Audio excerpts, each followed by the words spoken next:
Bismillahirrahmanirrahim. Alhamdulillahirabbil alamin. Wa bihi nasta'in ala umurid dunya waddin.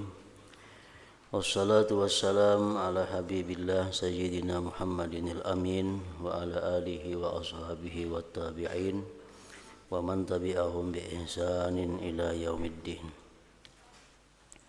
Qala al-musannif rahimahullah wa nafa'ana bi ulumihi fid dharain amin. Bahagian kedua, cara-cara meninggalkan maksiat.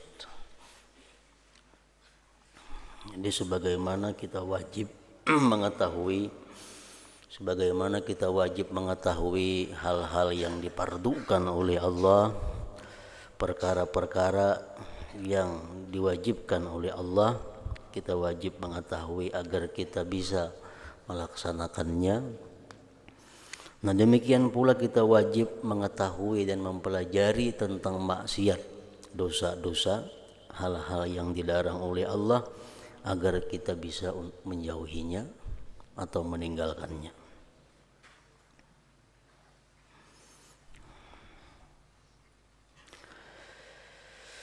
Bagian kedua dari kitab ini, cara-cara meninggalkan maksiat. Ketahuilah hai talib, ketahuilah hai penuntut ilmu, bahwasanya agama itu terdiri dari dua bahagian.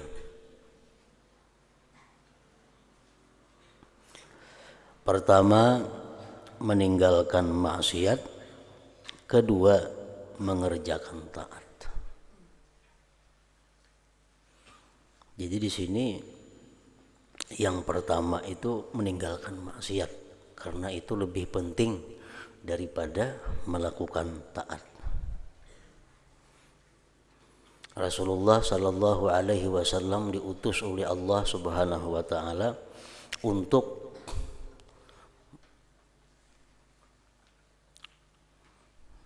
mencegah manusia daripada menyekutukan Allah. Jadi yang utama tugas Nabi kita itu adalah berdakwah kepada orang-orang di Mekah itu agar mereka meninggalkan menyembah berhala. Nah, jadi pertama itu dulu meninggalkan menyembah berhala. Jangan sampai menyembah berhala. Bila sudah kada menyembah berhala, nah hanya bisa menyembah Allah Subhanahu wa taala. Jadi yang pertama adalah meninggalkan kemaksiatan dulu. Meninggalkan kemaksiatan, kemudian hanya mengerjakan ketaatan. Jadi tubuh kita seperti wadah umpamanya, wadah bejana. Nah, bejana itu sudah berisi macam-macam yang kada baik. Wadah yang ada pada kita ini berisi kumpulan-kumpulan yang buruk, kumpulan-kumpulan yang jahat. Sebelum wadah itu kita isi dengan sesuatu yang baik, sebelum wadah itu kita buati hal-hal yang bagus, terlebih dahulu tentunya kita bersihkan wadah itu daripada yang kada baik. Sudah bersih, sudah disabun, sudah hilang bau yang kada nyaman, hanya kita buati sesuatu yang baik. Nah, kayak itu juga tingkah laku kita. Tinggalkan dulu perbuatan maksiat kepada Allah, membersihkan diri ngarannya, hanya bisa dipakaiani atau diperhiasi dengan taat kepada Allah Subhanahu wa taala. Meninggalkan maksiat adalah lebih berat daripada mengerjakan taat. Sabar daripada berbuat taat, sabar daripada meninggalkan maksiat. Sabar meninggalkan maksiat itu lebih banyak pahalanya daripada sabar melakukan taat. Sabar melakukan taat dapat pahala 300. Sabar meninggalkan maksiat dapat pahala 600. Karena meninggalkan maksiat itu diperlukan kesabaran yang lebih kuat, kesabaran yang lebih mantap daripada melakukan taat. Meninggalkan maksiat adalah lebih berat daripada mengerjakan taat. Karena mengerjakan taat senang dibuat oleh setiap orang, tetapi meninggalkan syahwat maksiat hanya dapat dilaksanakan oleh orang-orang siddiqin. Oleh karena itu Rasulullah sallallahu alaihi wasallam bersabda, al-muhajiru man hajarasu wal mujahidu man jahada hawa. Artinya orang yang berhijrah dengan sebenarnya, orang yang benar-benar hijrah, ialah orang yang berhijrah daripada kejahatan, meninggalkan kejahatan. Dan mujahid yang sebenarnya, pejuang yang sebenarnya, ialah orang yang memerangi hawa nafsunya. Hawa nafsu selalu mengarah kepada perbuatan yang dilarang oleh Allah Subhanahu wa ta'ala.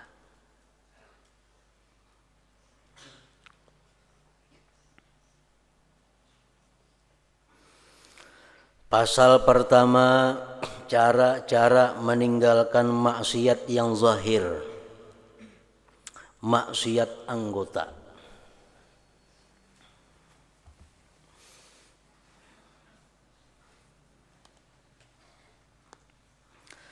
Ketahuilah bahwasanya apabila engkau melakukan sesuatu maksiat,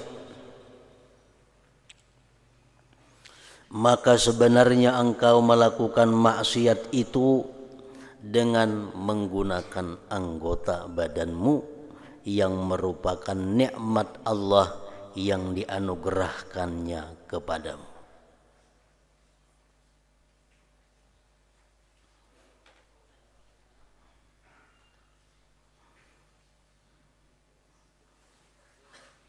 Boleh kita maksiat,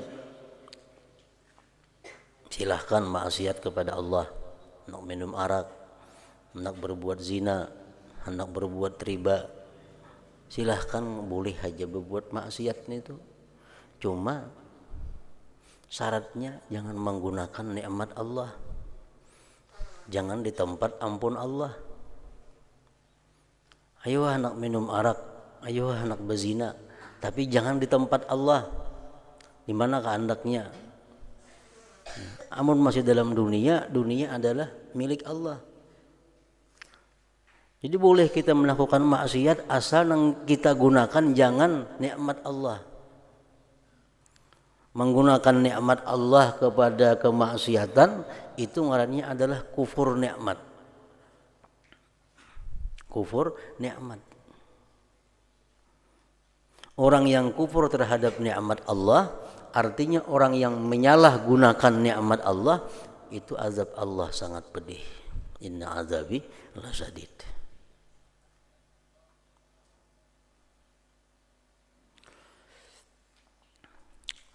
Apabila engkau melakukan sesuatu maksiat, maka sebenarnya engkau melakukan maksiat itu dengan menggunakan anggota badanmu yang merupakan nikmat Allah yang dianugerahkannya kepadamu,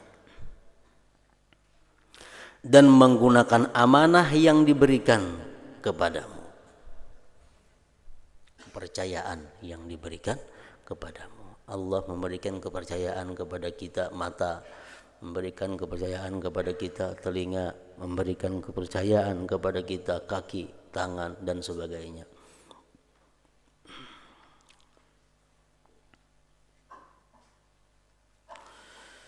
Jadi ketika engkau menggunakan anggotamu untuk melakukan maksiat, bermakna berarti engkau menyalahgunakan nikmat yang dianugerahkan dan mengkhianati terhadap amanah yang diberikan.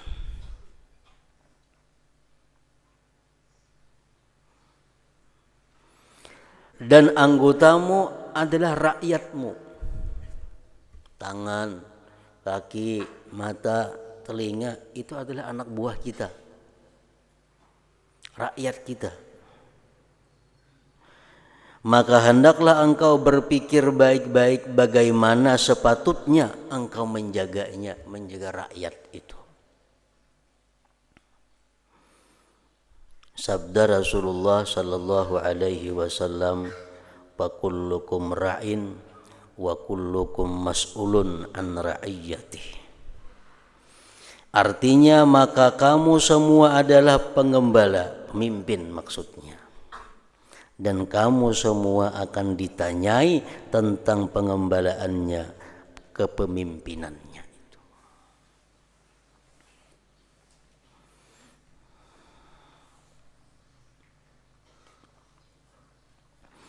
Dan ketahui olehmu bahwasanya semua anggotamu akan bersaksi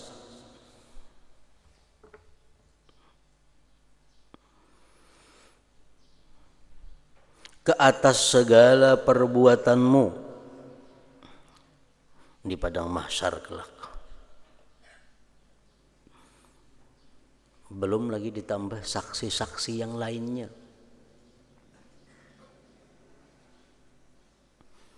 Anggota tubuh kita ini akan bersaksi terhadap apa yang dikerjakannya di dalam dunia, baik itu kejahatan atau kebaikan. Itu yang di dalam awak kita, beluman lagi yang di luar-luarnya. Ada orang lain yang melihat kita berbuat kebaikan, ada orang lain yang berbuat kejahatan. Mereka akan bersaksi di hadapan Allah. Bumi yang kita pijak, pakaian yang kita pakai, atap yang menaungi kita, rumah yang semuaan itu akan jadi saksi perbuatan-perbuatan kita dalam dunia ini di hadapan Allah Subhanahu wa ta'ala.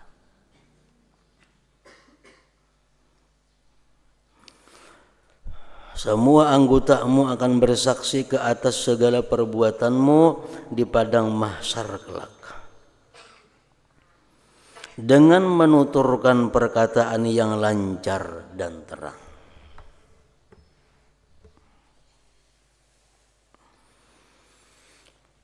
Anggotamu akan mendadahkan, membibirkan, membuka segala rahasiamu di hadapan perhimpunan agung di padang mahsyar.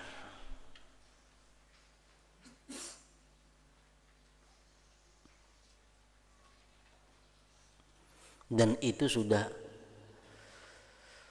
tandanya orang yang bakal celaka, bahwa dia akan disidang oleh Allah Subhanahu wa ta'ala di padang mahsyar itu di hadapan khalayak umum. Kita misalnya berkumpulan sebanyak orang, nah di sidang kita di sini, di tangan orang melihat semuaan, orang mendengar semuaan, itu alamat orang ini pacang sakit. Nah kalau alamat orang yang baik itu, dia akan disidang oleh Allah di tempat yang tertutup, nah orang kada melihat. Di padang mahsyar dia disuruh masuk ke satu tempat yang terdinding, orang kada melihat. Nah di situ dia ditanyai oleh Allah Subhanahu wa ta'ala macam-macam pertanyaan. Ini tanda orang yang bakal selamat. Tapi kalau kita disidangkan di hadapan orang banyak, itu alamat atau tanda kita akan menemui kesulitan-kesulitan.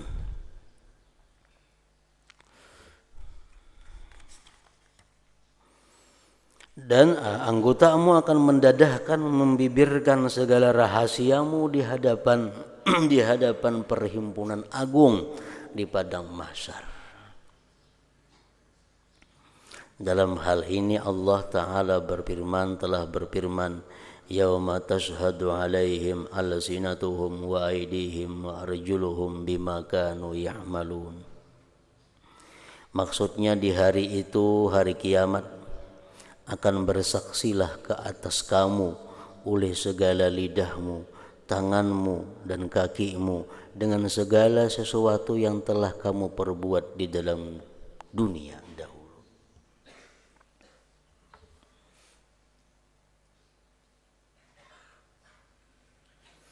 Jadi apa yang kita perbuat di dalam dunia ini kada akan hilang begitu saja.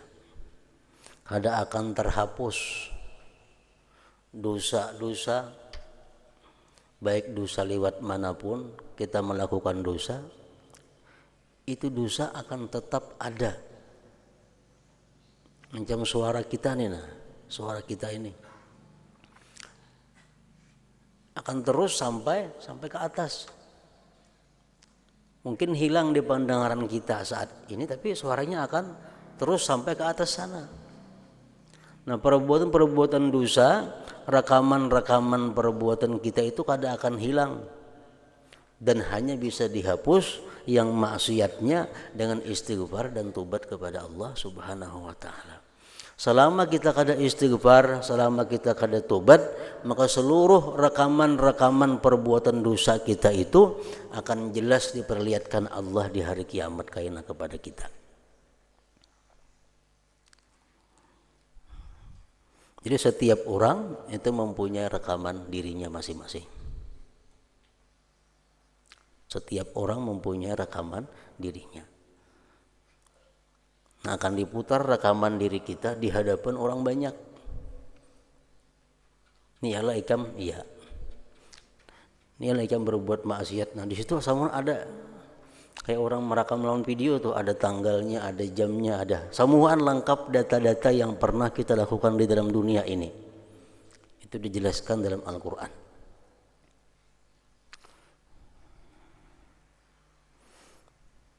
Bahwa tidak ada perbuatan yang sekecil apapun, yang sebesar apapun, melainkan semuanya ada dalam catatan Allah.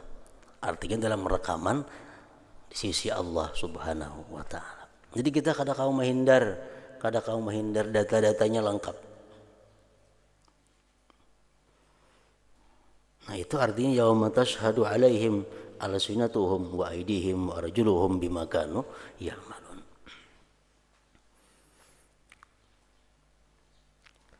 Artinya bukan dimaksud bahwa tangan ini berkata bahwa aku pernah memperbuat ini, bukan itu. Tapi lebih jelas daripada itu lagi. Lebih jelas daripada tangan kita berbuat kebaikan, bukan tangan yang bersuara aku berbuat kebaikan. Tangan berbuat dosa, bukan tangan aku berbuat dosa, bukan itu. Lebih jelas daripada itu. Bahwa terlihat dengan jelas gambar rekaman yang kita kerjakan itu di alam akhirat kaina, kada akan hilang.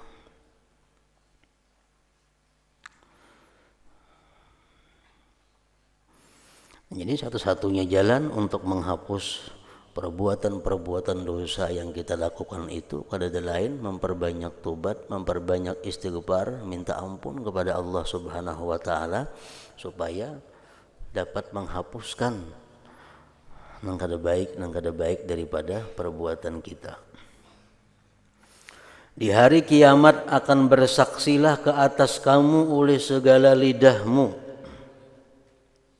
tanganmu dan kakimu dengan segala sesuatu yang telah kamu perbuat di dalam dunia dahulu. Allah berfirman lagi, al-yawma nakhtimu ala afwahihim wa tukallimuna aydihim wa tashhadu arjuluhum bima kanu yaksibun. Maksudnya pada hari ini, hari kiamat, kami akan kunci mulut-mulut mereka. Mulut kita ada berfungsi.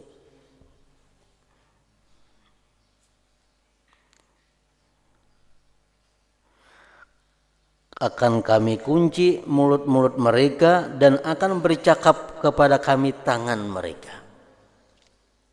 Dan akan bersaksi di hadapan kami kaki-kaki mereka terhadap apa-apa yang telah mereka perbuat di dunia dahulu itu.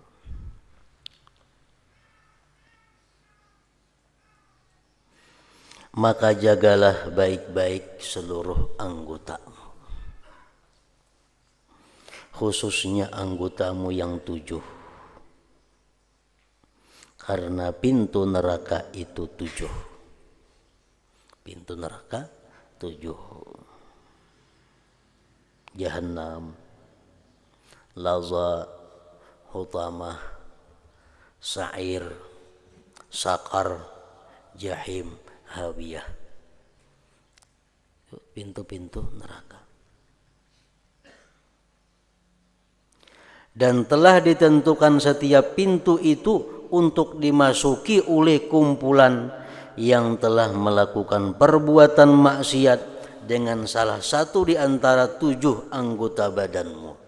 Orang yang banyak melakukan maksiat lewat matanya, masuknya sini. Orang yang banyak melakukan maksiat lewat telinganya, masuknya sini. Orang yang banyak melakukan maksiat lewat kemaluannya, masuknya ke pintu ini.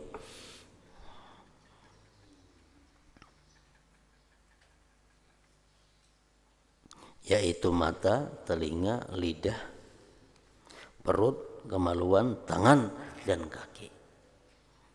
Nah, 7 anggota utama itu yang wajib dipelihara daripada perbuatan-perbuatan yang dilarang, perbuatan-perbuatan yang maksiat kepada Allah Subhanahu wa taala. Yang pertama, menjaga mata. Mata sebenarnya diciptakan oleh Allah Ta'ala untuk engkau dapat melihat segala sesuatu,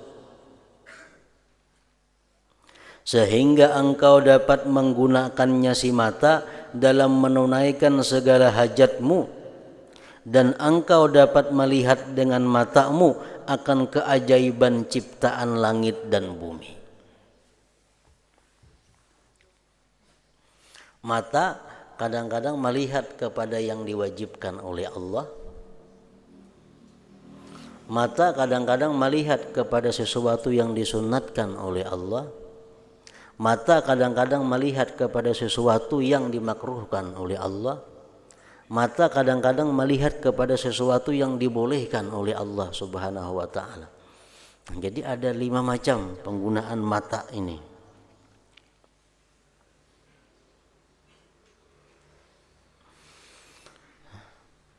Yang kesemuaannya, yang 5 macam penggunaan mata itu akan ada pertanggungjawabannya di sisi Allah Subhanahu wa taala.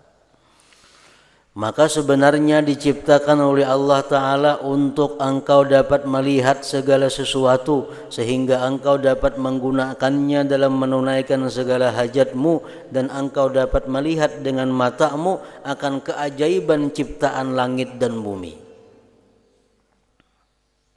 supaya engkau dapat mengambil i'tibar daripadanya. Maka peliharalah matamu dari 4 perkara. Ini 4 perkara yang utama yang dijaga.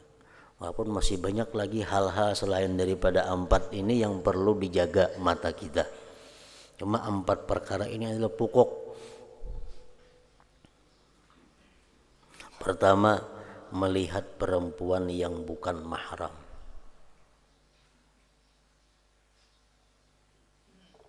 Itu bagi laki-laki. Kalau bagi perempuan tentunya melihat laki-laki yang bukan mahram.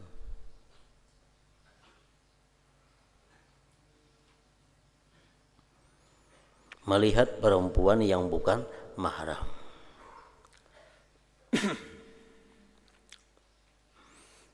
Yang kedua, melihat gambar-gambar yang lucah, yang cerubu, yang porno, yang membangkitkan syahwat.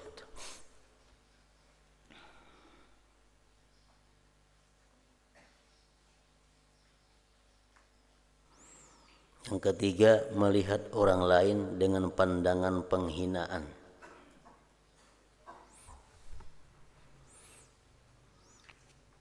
Melihat orang lain dengan pandangan meremehkan.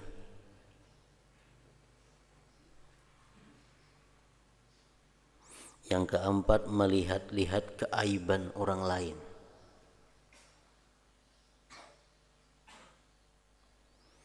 Nah, itu semuaan yang diharamkan oleh Allah. Termasuk lagi melihat sesuatu benda atau barang yang tidak diizinkan oleh pemiliknya melihatinya. Ada boleh juga. Misal orang ada berisi harta atau ada berisi benda yang disimpani orang. Nah, kita lihati, nah itu ada boleh juga. Termasuk yang diharamkan oleh Allah. melihati rumah, melihati isi rumah orang lain tanpa seizin pemiliknya, itu kada boleh juga. Kita bisa menjenguk rumah orang, itu kada boleh, termasuk perkara yang diharamkan oleh Allah. Jadi misal mengatuk beilang ke rumah orang, beilang ke rumah orang, ke rumah kawan, ke rumah siapa, mengatuk jangan menjenguk. Tuk tuk tuk, nah kaca mata, nah kada boleh nih tuh. Nah, itu apa hukumnya, termasuk yang diharamkan oleh Allah.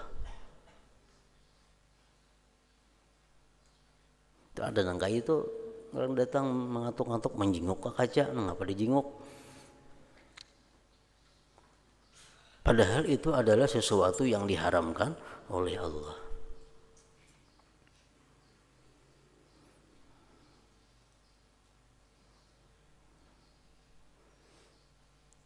Itu dijadikan salam, dijadikan izin, itu untuk menjaga itu. Maka kita mengatuk lawang, kita mengucapkan salam kepada orang yang kita hendak beilang, itu digunakan untuk menjaga sesuatu yang di dalam rumah. Jadi jangan hendak masuk menyerunung ke rumah orang, jangan. Kalau kada dikatuk dulu, kada assalamualaikum dulu, bila kada jelas ada izin yang di dalam rumah, kada boleh masuk. Kecuali pembukaan lawangnya umpamanya, nah itu berarti menyilahkan aja masuk. Cuman lawang orang betutup walaupun kada bakunci, jangan sebuka-buka, kada boleh masuk itu. Kenapa? Karena dalam rumah itu banyak hal-hal yang mungkin haram dilihat oleh orang di luar rumah.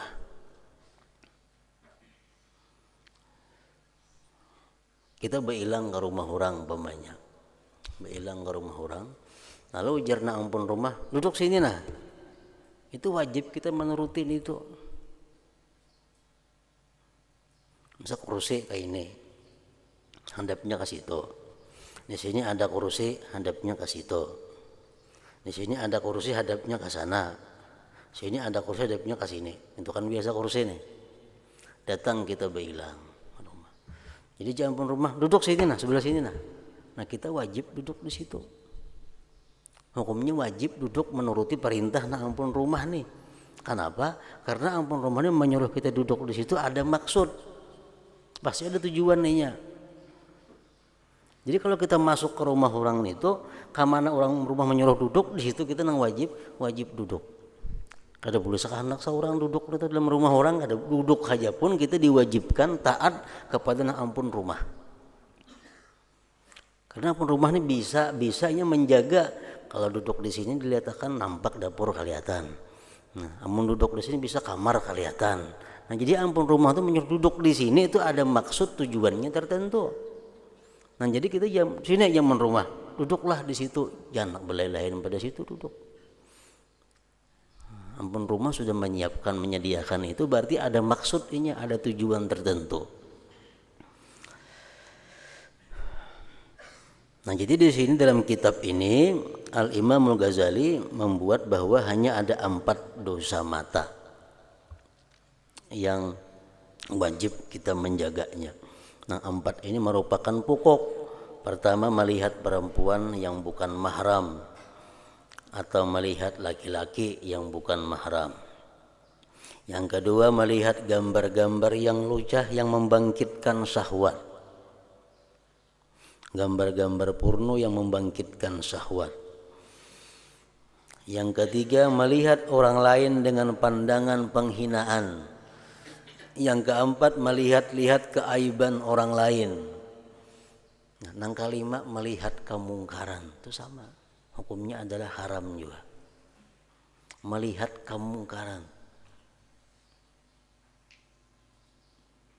melihat perbuatan maksiat tanpa melihat perbuatan maksiat tanpa ada kebencian dalam hati terhadap kemaksiatan itu. Kalau kita melihat satu kemaksiatan, kita berpindah kada kawa lagi, padahal kita kada senang lawan maksiat itu. Nah, itu sudah kita selamat. Tapi kalau kita melihat satu kemaksiatan, di hati kita kada ada kebencian dengan maksiat yang kita lihat itu termasuk melihat yang diharamkan oleh agama.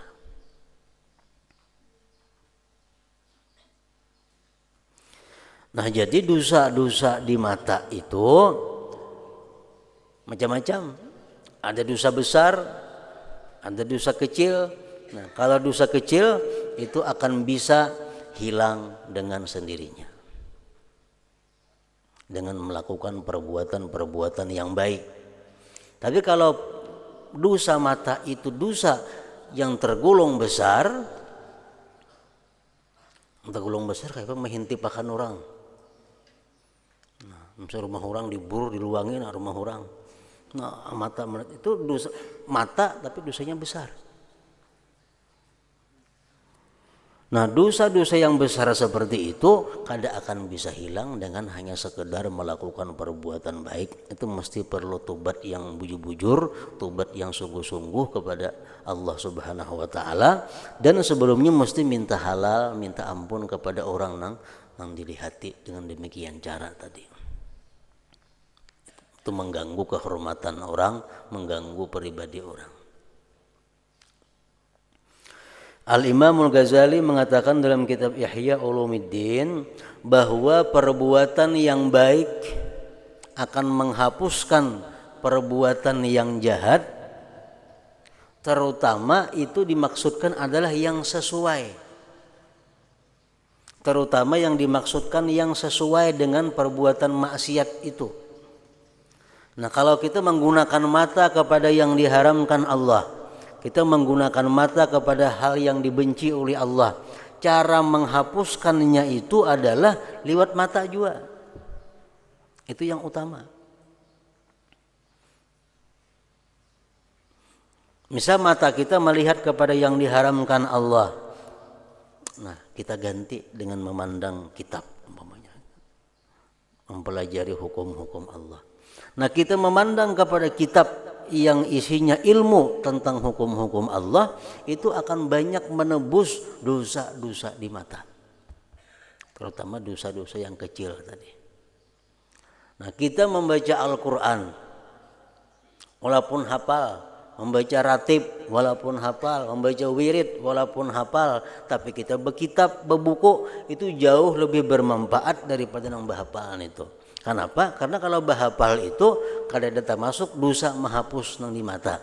Nah, kalau kita berbuku ini membaca Quran Yasin padahal hafal berbuku, Tabarak hafal berbuku, wirid hafal berbuku, ratib hafal tetap berbuku. Itu gunanya apa? Untuk menghapuskan dosa-dosa kita nang kada karuan lewat mata.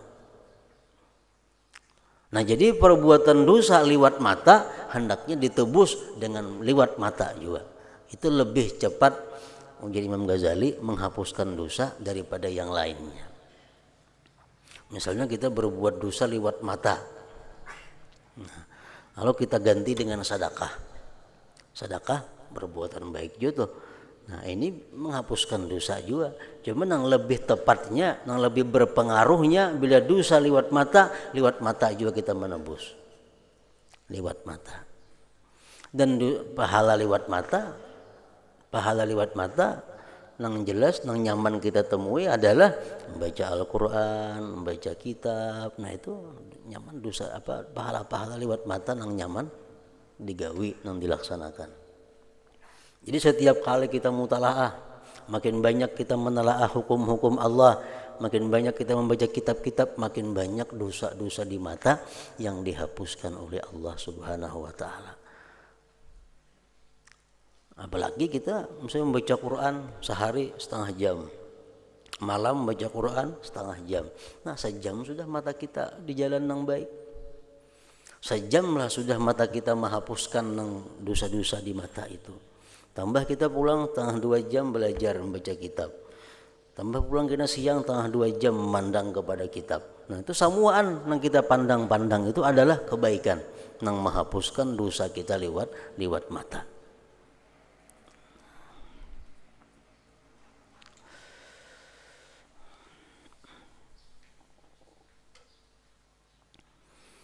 Melihat-lihat keaiban orang lain. mencari keaiban, melihat keaiban orang lain. Artinya orang lain tuh kada katuju nih tuh diitihi. Misal di awaknya ada bakunat, di awaknya ada begetalan, nya kada katuju diitihi. Ini dibuka diitihi getalannya itu nanya kada katuju. Nah, itu adalah perbuatan dosa. Melihati sesuatu nang aib orang, nang inya kada katuju orang lain melihat itu. Kita melihati, kita mengintip, nah itu nang kada boleh. Itu perbuatan dosa liwat mata juga.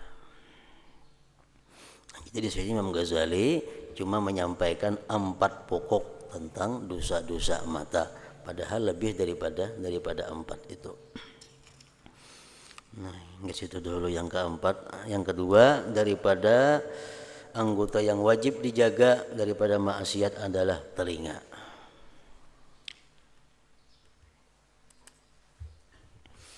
Ila hadratin Nabi sallallahu alaihi wasallam al-Fatihah.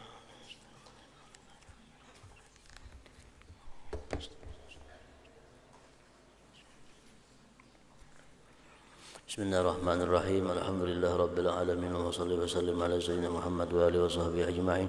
Allahumma ighfir lana ma akhtana wa ma ta'ammadna wa ma asrarna wa ma alanna wa ma asrafna wa ma anta alam bihi minna. Antal muqaddim wa antal muakhir, la ilaha illa anta. Allahumma anfa'na bima 'allamtana wa 'allimna ma yanfa'una wa zidna fahman wa ilman wa amalan wa hudan wa taufiqa bi rahmatika ya arhamar rahimin. Sallallahu alaihi wasallam Muhammad wa alihi wasallam. Alhamdulillah.